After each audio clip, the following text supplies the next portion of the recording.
Assalamualaikum warahmatullahi wabarakatuh. Bayangkan sejenak jika suatu pagi pasokan BBM di daerah Anda terhenti, gas melon sulit didapat, listrik padam berjam-jam.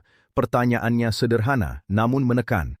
Bagaimana nasib para pensiunan ASN, Polri, TNI, dan penerima taspen jika kondisi ini terjadi tanpa kepastian? Banyak aturan, angka, dan keputusan resmi yang jarang dijelaskan secara utuh. Padahal dampaknya langsung menyentuh dapur, kesehatan, dan ketenangan hidup di hari tua. Tidak sedikit yang bertanya-tanya, apakah subsidi benar-benar aman, apakah pasokan energi dijamin, dan apakah negara sudah siap menghadapi situasi terburuk? Lebih jauh lagi, ada kekhawatiran yang jarang dibicarakan secara terbuka. Jika distribusi terganggu karena bencana, jika impor dihentikan, jika kebijakan berubah, siapa yang paling pertama merasakan dampaknya? Apakah pensiunan yang mengandalkan kestabilan harga dan pasokan ataukah keluarga ASN di daerah yang aksesnya terbatas? Banyak yang memilih diam, menunggu, dan berharap.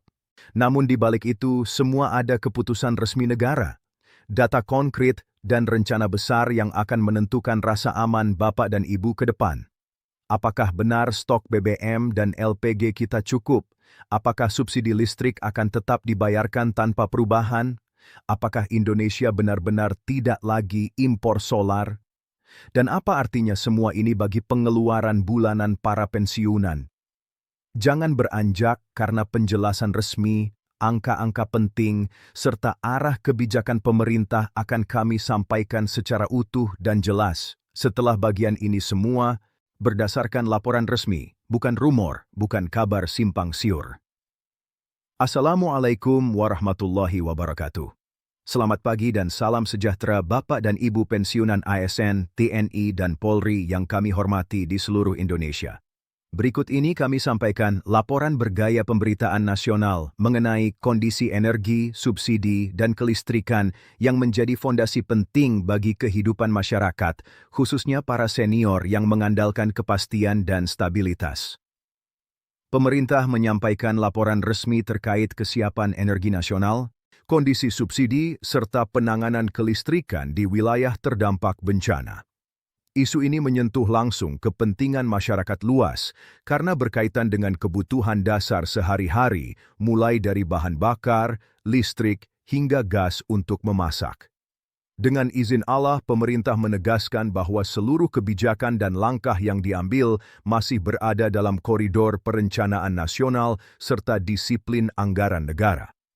Berikut ini kami sampaikan kondisi stok bahan bakar minyak dan LPG secara nasional. Pemerintah melaporkan bahwa ketersediaan BBM dan LPG saat ini masih berada dalam batas aman sesuai standar minimum nasional. Untuk bensin bersubsidi Eron 90, stok nasional berada di kisaran 18 hari. Untuk bensin Eron 92 tercatat sekitar 22 hari, sedangkan bensin Eron 95 mencapai sekitar 28 hari. Adapun stok solar berada pada rata-rata 15 hingga 17 hari. Untuk LPG, ketersediaan nasional berada di kisaran 14 hari. Seluruh angka ini menunjukkan bahwa pasokan energi nasional masih terjaga dan terkendali. Dengan demikian, pemerintah memastikan bahwa kebutuhan masyarakat tetap dapat dipenuhi, termasuk dalam kondisi adanya gangguan akibat bencana alam. Selanjutnya, pemerintah menyampaikan perkembangan strategis terkait ketahanan energi nasional di tahun-tahun mendatang. Dengan mulai beroperasinya RDMP Balikpapan, kapasitas produksi solar nasional meningkat lebih dari 100.000 barel per hari. Dampaknya sangat signifikan. Pemerintah menyatakan bahwa mulai tahun depan Indonesia tidak lagi melakukan impor solar karena produksi dalam negeri telah mencukupi konsumsi nasional. Alhamdulillah, ini menjadi langkah besar menuju kemandirian energi. Bahkan, meskipun kebijakan peningkatan campuran biodiesel ke Bima Ciu belum sepenuhnya diterapkan, Indonesia sudah berada dalam kondisi surplus solar. Surplus ini diperkirakan sekitar 4 juta ton. Pemerintah tengah mengkaji konversi surplus tersebut menjadi produk aftur.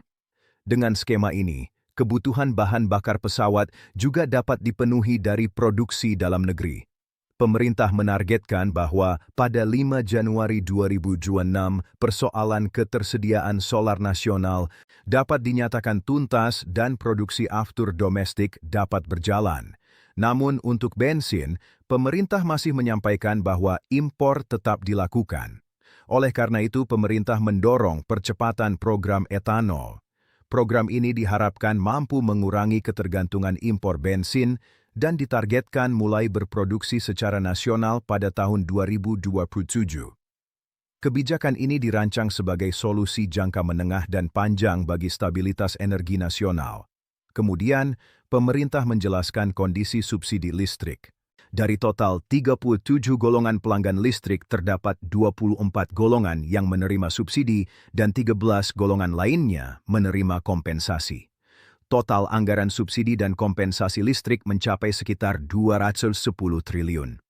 Angka ini sudah termasuk sekitar 12 triliun untuk pembayaran kepada PLN terkait kebijakan diskon listrik yang diberlakukan pada bulan Maret, April, dan Mei.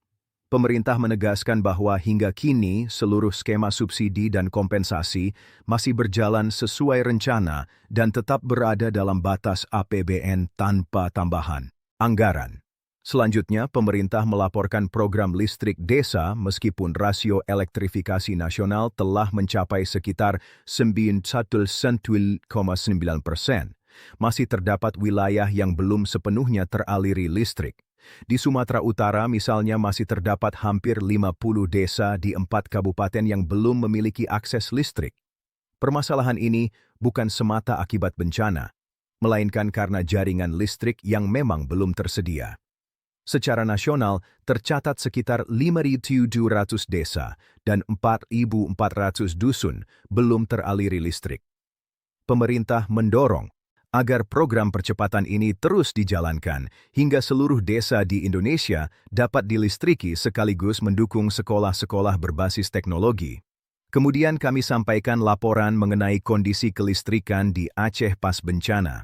Untuk Banda Aceh total kapasitas listrik sekitar 110 MW.